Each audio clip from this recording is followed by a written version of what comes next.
Bonjour à toutes et à tous, je suis ravie de vous retrouver pour cette nouvelle émission de Pharmagestion. Nous nous intéressons aujourd'hui à votre retraite. Alors la réforme annoncée sera-t-elle avantageuse pour les titulaires ?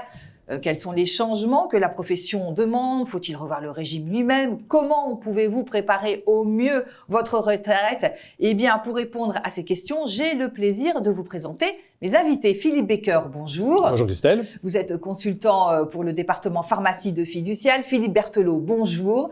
Bonjour Christelle. Vous êtes le président de la CAVP. Merci à vous deux d'être sur notre plateau pour cette émission spéciale consacrée donc aux retraites. Si vous le voulez bien, dans la première partie, on va faire finalement un état des lieux de la retraite aujourd'hui. Et dans la deuxième partie, nous nous attacherons à cette réforme, aux solutions que vous proposez pour une meilleure retraite. Ma première question s'adresse à vous deux, messieurs. Comment, selon vous, les pharmaciens perçoivent le sujet de la retraite ? Est-ce que pour eux, c'est un sujet très important, assez important ? Pas du tout important, ou on verra plus tard. Philippe Becker. Alors, c'est un sujet important, je pense, puis c'est un sujet qui fait débat. Vous l'avez dit tout à l'heure fort justement. Il est clair qu'on est interrogé, nous, au cabinet comptable, par nos clients. La montée en puissance se fait avec l'âge, bien évidemment. Quand on a 35 ans, la retraite, c'est dans plus de 30 ans, donc on n'a pas forcément ça au cœur de ses préoccupations, mais il reste on commence quand même aujourd'hui beaucoup plus tôt qu'avant à se poser cette question. Et nous, on incite aussi les jeunes ou moins jeunes pharmaciens à se la poser, à pas tout miser, parce que pendant très longtemps, la tradition, vous le savez, c'était miser sur la vente de la pharmacie pour se créer sa retraite, parce qu'il peut se passer beaucoup de choses en 30 ans. L'idée que l'on défend, en fait, nous, auprès de nos clients, c'est de préparer, de jouer avec l'effet temps, parce que une petite somme qui est mise chaque mois pendant 30 ans, ça peut faire un beau capital. Et puis, par exemple, on va, pour prendre juste cet exemple, on va inciter nos jeunes pharmaciens rapidement à être propriétaires de leur résidence principale, parce que la retraite, quand on se la projette dans le futur, c'est à la fois c'est une baisse de revenus, on le sait. Aujourd'hui, c'est ça qui pose problème. Les gens, on voit bien que les taux de remplacement sont de plus en plus faibles. Et donc, le fait, par exemple, d'être propriétaire de sa résidence principale, c'est une économie de charge. Donc, voilà un peu ce que l'on est. Mais c'est, pour répondre à votre question, oui, ça devient un vrai sujet. Philippe Berthelot, au sein de la CAVP. J'ajoute juste que vous êtes titulaire d'une officine en province, dans les Ardennes. C'est exact, tout à fait. Et je rebondis parfaitement sur ce que dit Philippe Becker, je rejoins bien. La retraite, c'est quelque chose d'important. Est-ce que les jeunes, dans un parcours professionnel, il est bien évident qu'un jeune confrère qui acquiert son officine, il a d'autres problématiques que la retraite. Nous autres CAVP, on est là pour ça. Une retraite, comme il vient de le dire, c'est multifactoriel, il n'y a pas que la retraite CAVP, mais cette retraite CAVP, c'est le socle, en quelque sorte. Et dire qu'une retraite se prépare, c'est bien évident, parce que ça se gère à 30 ans, et nous autres, on fait d'ailleurs des projections à 30 ans. Oui, mais vous le rappelez, quand on s'installe ou quand on commence dans la vie active, on ne pense pas à la retraite. Si je peux me permettre, oui, il y a une réalité, et il vient de le souligner, nul ne sait aujourd'hui quelle sera la valeur des fonds, que ce soit en officine, soit en laboratoire, de quelle manière ces fonds seront vendus, sous quelle forme. Une réalité, en revanche, c'est que la retraite, dans 30 ans, ce pharmacien, il l'aura. Et que nous, CAVP, on lui aura géré pendant 30 ans sa retraite. Donc ça, c'est une réalité évidente. C'est bien de le dire parce que vous savez que parfois, certains sont un petit peu critiques à votre égard. Mais c'est parfaitement naturel. C'est parfaitement naturel parce que vous savez que actuellement, un pharmacien s'installe à peu près à 36 ans. S'il part, avant que la réforme des retraites, ils sont obligés de partir à 64 ans. S'il partait à 60 ans, vous aviez un exercice professionnel de 24 ans. Si en plus ce pharmacien cotisait ou minorait ses cotisations, il avait des cotisations modestes et un temps de cotisation faible. Il ne peut pas, mathématiquement, il ne peut pas avoir une retraite de qualité. Donc, j'entends ça et là un certain nombre d'observations. J'aime bien discuter avec mes confrères en activité et en retraite, et j'entends effectivement des critiques. Je les prends, je les fais miennes, si vous voulez, et on est là, de toute façon, pour y travailler et améliorer la retraite de nos confrères. C'est bien. Philippe Berthelot, est-ce que vous pouvez nous rappeler, dans les grandes lignes, comment ça se passe au niveau de la retraite des pharmaciens, la répartition, la capitalisation? Et puis, Philippe Becker, je vous ferai réagir sur des éventuels leviers au niveau fiscal. Philippe Berthelot. Alors, la retraite des pharmaciens, donc les pharmaciens sont une profession libérale, hein, donc ils cotisent d'emblée à un régime de base qui est géré par l'ensemble des caisses libérales, qui est le régime de base de nos professions, et qui est géré donc par la CNAFPL, enfin par la CAVP pour le compte de la CNAFPL, et ils cotisent un régime complémentaire.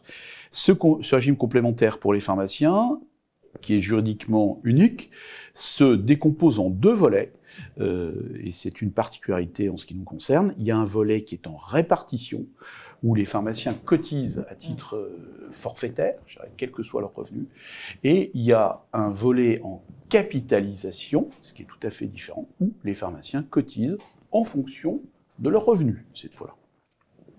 Philippe Becker, il y a des leviers?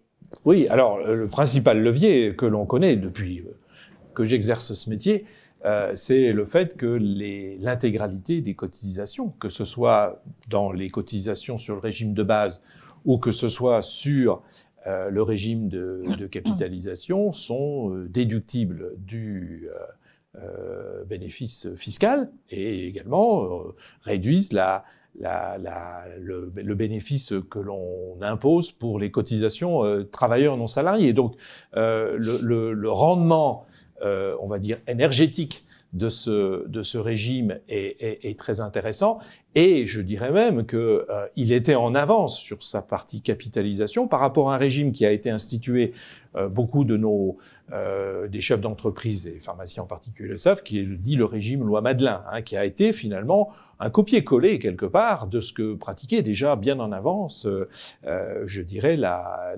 CAVP. Hein. Donc oui, il y a quand même un très bon rendement sur le plan fiscal et sur le plan social, ça c'est sûr. Philippe Berthelot, oui, je vous en prie, allez-y. Si je peux ajouter par rapport à ce que dit Philippe Becker, ce qui est important, je crois qu'il faut le dire, c'est que la capitalisation, c'est une chance pour les pharmaciens. C'est une chance parce que, c'est que démographiquement, on est en plus en pleine réforme des retraites actuellement en France, avec des débats qui semblent assez houleux. Je crois que les pharmaciens qui ont une démographie extrêmement contrainte ont une chance réelle d'avoir ce régime de capitalisation, comme il vient de le signaler, qui a été introduit au début des années 60, et qui, d'une manière certaine, aujourd'hui, s'affranchissant de la démographie, leur offrira une retraite de qualité. Ça, c'est une vraie réalité.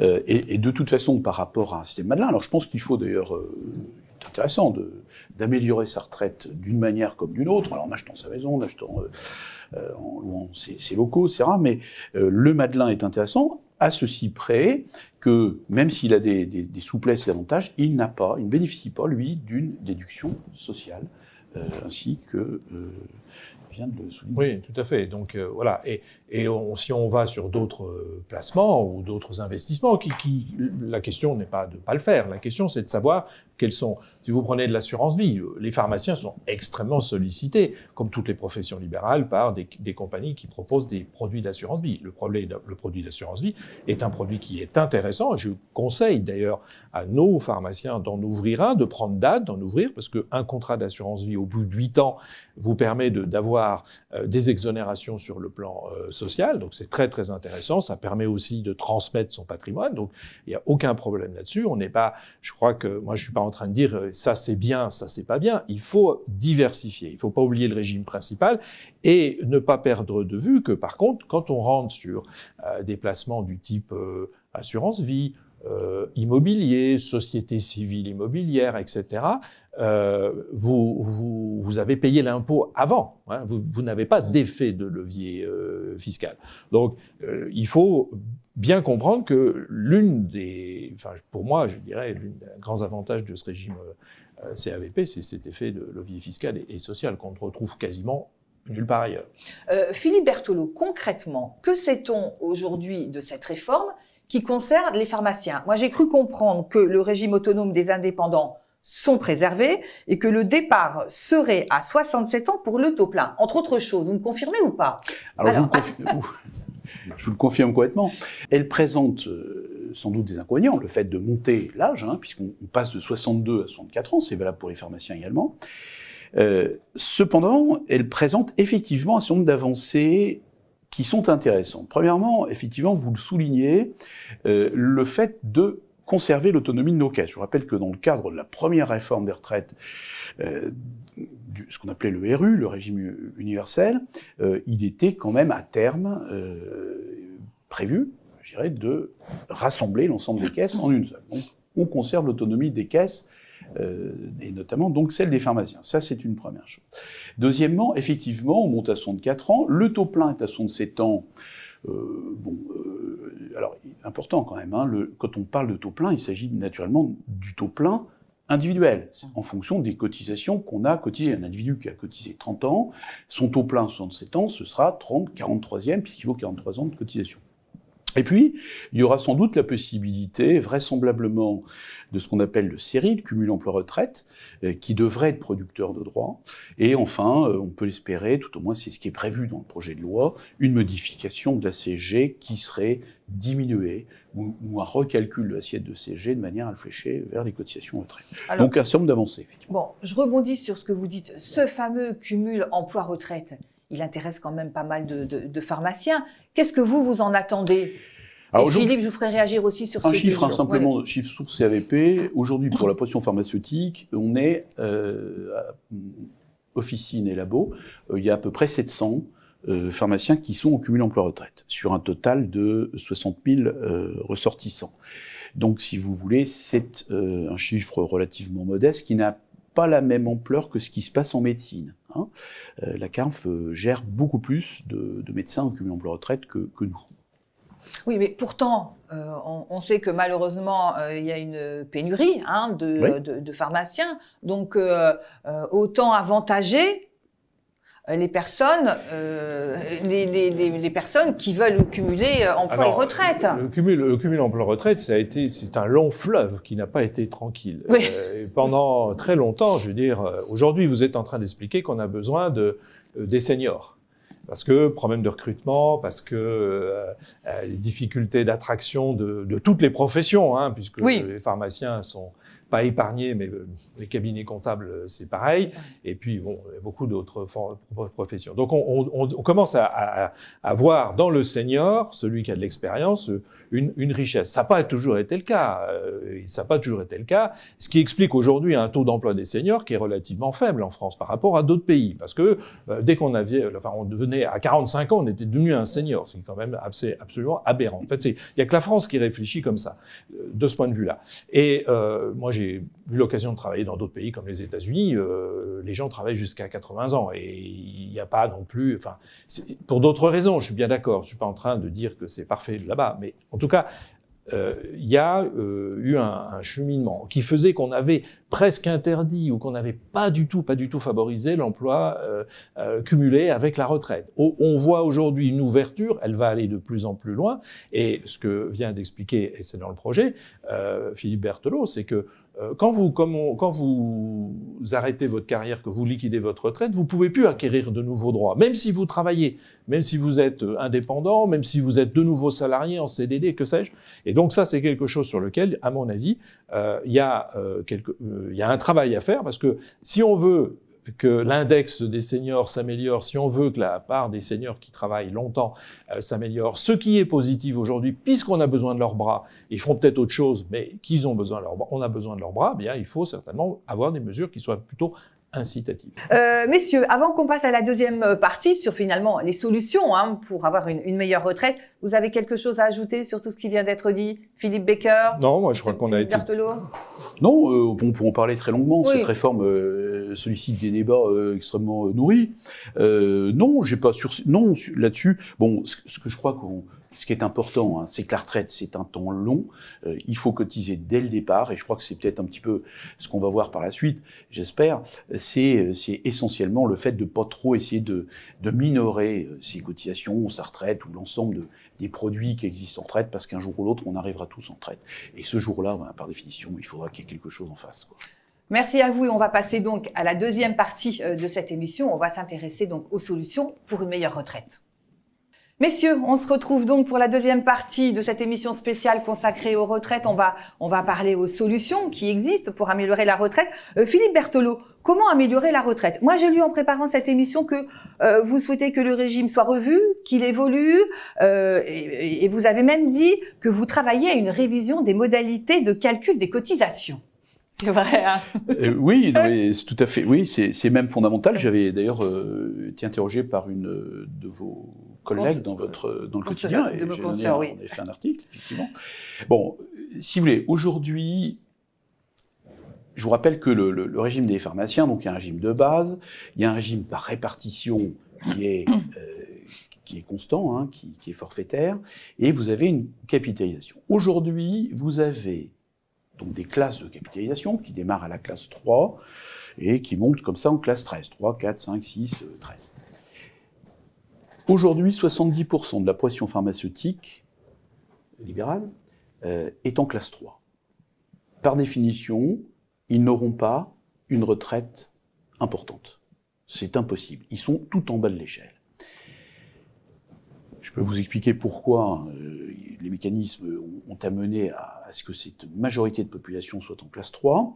C'est donc pour nous, alors pas pour la SAVP, que ça n'a aucune importance. En revanche, pour moi, pharmacien, et pour mes confrères, c'est quelque chose d'important. Parce que je pense qu'il est nécessaire que le taux de remplacement, on parlait tout à l'heure de taux de remplacement, je pense que le taux de remplacement n'y est pas aujourd'hui. C'est-à-dire qu'avec une classe 3, vous n'aurez pas une retraite en adéquation avec les revenus que vous avez pu avoir durant votre exercice professionnel.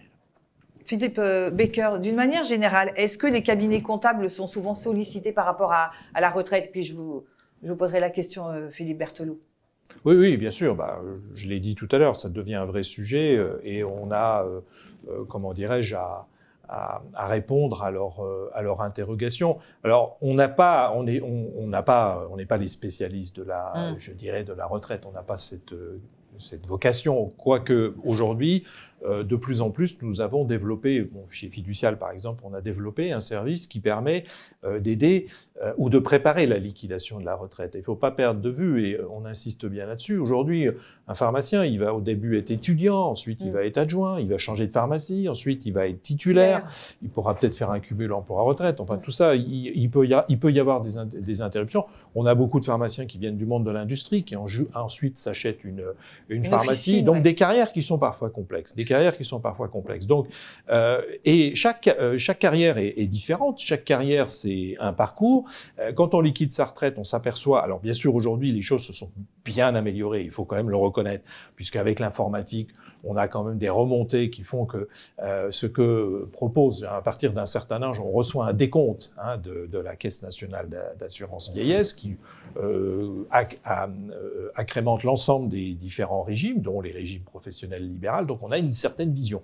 Mais si effectivement on comprend pas, on voit des trucs, on voit des trous, par exemple, ce qui peut arriver, il faut se faire aider et se faire conseiller. Ça, c'est un point important. Ne pas oublier aujourd'hui également que ça, c'est pour les pharmaciens qui ont des enfants, que chaque fois qu'on travaille, quand on est étudiant, on marque des points.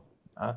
Et c'est des petits trimestres, mais qui, quand on parle on passe à 43 années, c'est quand même très long, hein, ces petits trimestres comptent. Donc, voilà, ça. Donc il faut avoir cette chose-là, mais généralement, assez rapidement, nous, concernant le régime, on va dire obligatoire de la CAVP, on envoie nos clients prendre contact. Il y a des services spécialisés à la CAVP qui peuvent conseiller et qui peuvent faire le point sur ce qu'il faut faire. Parce que, très clairement, Christelle, quand on commence à arriver à un certain âge et qu'on commence à faire sa prévision, c'est là où on commence à pouvoir avoir ce qu'on appelle la séquence émotion. Parce qu'effectivement, on se dit, oui, et Philippe Berthelot l'a rappelé, quel va être mon revenu quand je serai en retraite. N'oublions pas non plus, et ça c'est très important, c'est que même si on a le produit de la vente d'une pharmacie, on attaque vite le capital aujourd'hui, parce que les placements aujourd'hui, Christelle, sont très très peu rémunérés. Enfin, les placements sans risque. Hein.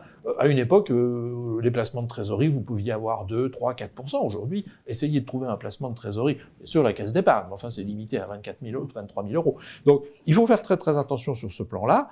Et cette montée en puissance fait qu'effectivement, il faudra de plus en plus conseiller nos clients et les orienter pour qu'ils aient au moins une visibilité sur ce qu'ils auront comme niveau de revenu lorsqu'ils liquideront leur retraite. Oui, Philippe Berthelot, allez-y. Après, j'ai une question. Oui, je vais ajouter quelque chose. J'avais un prédécesseur, président de la CAVP, qui s'appelait Bernard Lagneau, qui disait toujours que le capital n'était pas là pour financer la rente. Ça voulait dire quoi? Ce qu'il disait Bernard, en fait, en l'occurrence à l'époque, et moi j'ai fait mienne cette devise, c'est que la vente du fonds d'officine n'est pas faite pour alimenter le quotidien.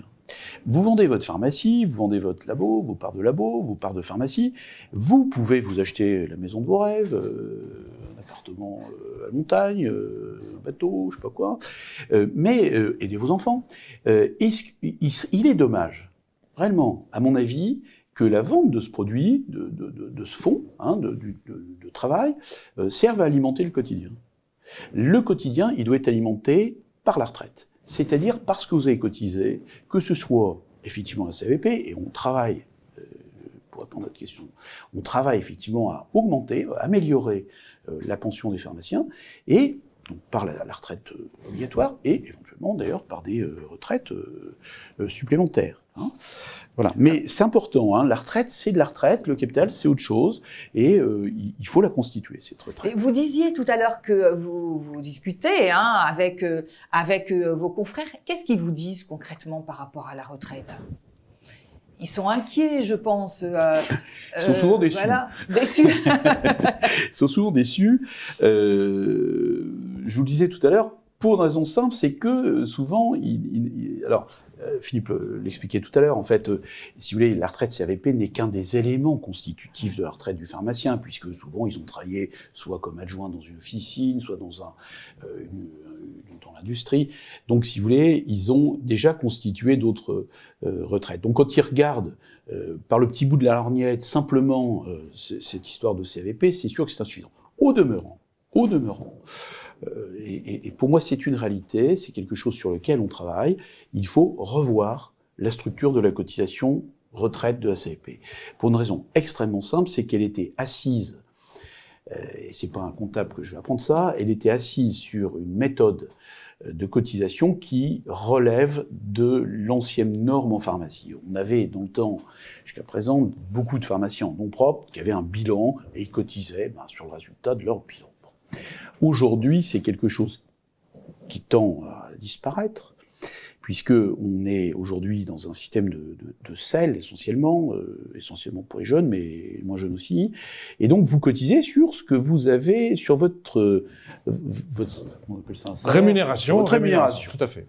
Cette rémunération n'est pas du tout la réalité de la richesse de l'officine et des gains générés par l'officine. Donc, il est temps pour nous, CAVP, de revoir, de remodifier, d'adapter les barèmes, je dirais, afin de s'adapter, je dirais, à la structure juridique réelle, actuelle, des officines. Philippe Becker, je rebondis sur ce que M. Berthelot vient de dire sur les SEL. Cette évolution, elle a une influence? Oui, tout à fait. Il a parfaitement raison. Bon, d'ailleurs, ça a été pour un peu le succès de la société d'exercice libéral et le fait qu'aujourd'hui, très majoritairement, des pharmaciens s'installent sous ce régime-là. Et c'est notre faute. C'est de notre faute, nous, cabinet comptable, parce que on dit voilà, vous paierez moins d'impôts, vous paierez moins de cotisations sociales. Bon, c'est peut-être une faute parce qu'effectivement, on voit peut-être un peu le court terme. Donc, effectivement, l'aménagement du système des SEL permet légalement, bien évidemment, et très astucieusement, de réduire le montant des cotisations, le montant de l'impôt, que vous avez à payer. Alors pourquoi? Parce que c'est plus facile de rembourser quand on est en SEL que quand on est en nom propre, etc. Donc beaucoup de pharmaciens, et pas que les pharmaciens, beaucoup de professions libérales se sont précipités vers la SEL. Bon, le gouvernement a vu quand même ça, et les députés ont voté un texte qui était une sorte de texte un petit peu anti-abus de droit, dans lequel maintenant on réintègre une partie des dividendes, parce qu'évidemment l'astuce c'était de tout mettre en dividendes et de pas payer de cotisation. Une partie des dividendes qui excède 10% du capital et des comptes courants est cotisable depuis quelques années, mais il reste effectivement que nous, on a fait une petite étude, on est quasiment dans un rapport de 1 à 2 entre ce que paye un individuel en nom propre et ce que paye celui qui est en SEL. C'est pas un reproche, c'est un fait. Voilà. C'est un fait. Donc effectivement, ce fait a une conséquence sur, en particulier, le régime de capitalisation, parce que le régime de répartition, il est forfaitaire. Hein. Mais sur le régime de capitalisation, et c'est ce qu'expliquait Philippe Berthelot à l'instant, beaucoup de gens sont sur les minimums, parce qu'effectivement, ils se prennent une petite rémunération. C'est leur choix, je ne le discute pas. Mais effectivement, il faut qu'ils aient en perspective, à un moment donné, le résultat, puisque l'argent... c'est un peu à la mode, mais l'argent magique n'existe pas, hein, a priori. Donc, quand vous cotisez, vous récupérez. Hein, il n'y a pas de mystère. La CAVP, pas plus que les autres caisses, ne fabrique des lingots d'or. Et donc, la mauvaise surprise, elle est aussi la conséquence. Et la vague, elle a démarré il y a une vingtaine d'années, mais là, les pharmaciens vont s'en rendre compte. Ceux qui ont peu cotisé pendant des années, et ceux qui vont arriver dans les retraites dans les 10-15 prochaines années, ils vont avoir un choc, parce qu'effectivement, ils auront très peu cotisé. Et donc, si vous voulez, pour estomper ce choc, c'est ce que j'exprimais d'ailleurs dans les colonnes du quotidien et à votre consoeur, je pense qu'il est temps, me semble-t-il, de mettre, grosso modo, pour simplifier, la médiane des revenus de la pression dans la moyenne du barème de la CAP.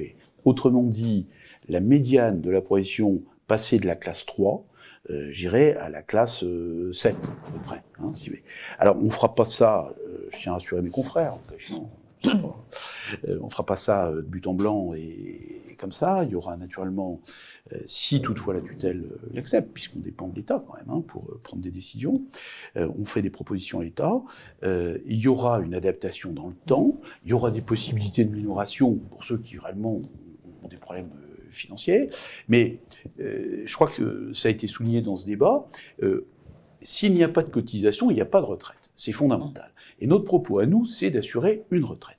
Donc il faut, dans un premier temps, adapter ce barème. Et puis dans un deuxième temps, sans doute, revoir l'assiette de cotisation, la modifier en fonction des structures juridiques nouvelles, enfin réelles de l'officine aujourd'hui. Et à ce titre-là, tout à l'heure on parlait de la réforme des retraites, il est très intéressant, et je ne vous cache pas que je suis très près, l'évolution de ce qu'on appelle la CSG, c'est que les libéraux payent beaucoup plus de CSG que les salariés.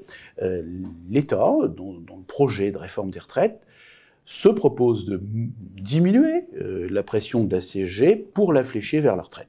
Il est clair que ceci pourra aider nos confrères à améliorer leur retraite, et soyez bien certaine que je scrute avec attention tout ce qui va se passer. Je pense qu'il faudra modifier sans doute d'ailleurs l'assiette de la CSG pour les libéraux, de manière à ce qu'on puisse flécher et passer plus facilement, je dirais, à une augmentation des cotisations retraite.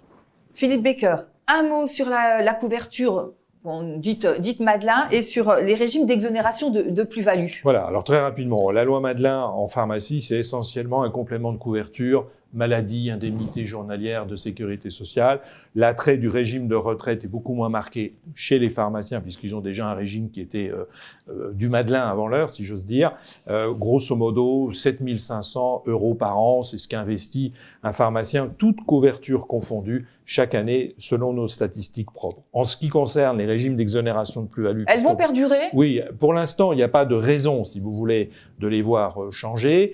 En fait, on a deux régimes, un pour les sociétés, un pour les individuels. Ces deux régimes, aujourd'hui, sont sur des fondations assez solide, donc j'ai pas de raison qu'elle change. Et puis pour les toutes petites entreprises, alors quelle que soit la raison de la vente, pour les petites entreprises, on a l'article 238 quin des caisses du Code général des impôts qui permet une assez large exonération. Quand je dis petites entreprises, on est sur entre 500 et 1 million d'euros de valeur de fonds. Donc il faut simplement, puisqu'on parle du départ à la retraite, il faut bien faire attention avec son cabinet comptable ou son avocat fiscaliste aux règles et aux conditions pour pouvoir bénéficier de toutes ces exonérations. C'est assez complexe.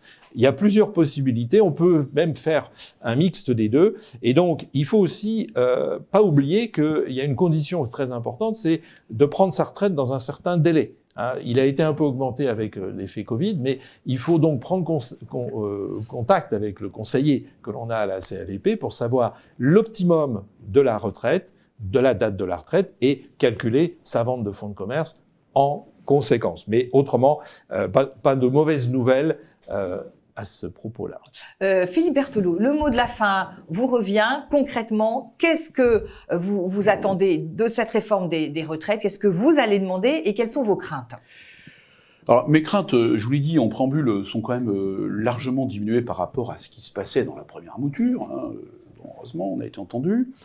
Ce qu'on va demander, plusieurs choses. Premièrement, au niveau, pour l'ensemble des libéraux d'ailleurs, c'est qu'il y a une distorsion actuellement. Les salariés bénéficient de 10% de droits de retraite supplémentaires quand ils ont eu plus de 2 enfants. C'est quelque chose qui n'existe pas pour les libéraux. Donc ça, c'est une demande qu'on va formuler à l'État dans le cadre de la réforme.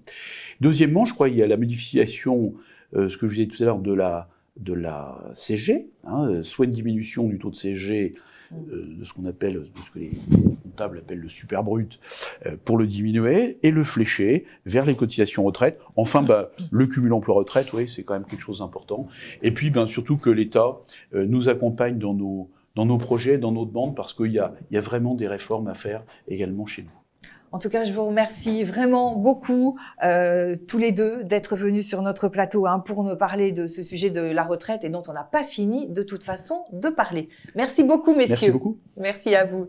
Quant à moi, je vous remercie de nous avoir suivis. Je vous rappelle que vous pouvez nous retrouver sur les réseaux sociaux. On se retrouve très vite pour un nouveau numéro de Pharma Gestion. Et d'ici là, portez-vous bien.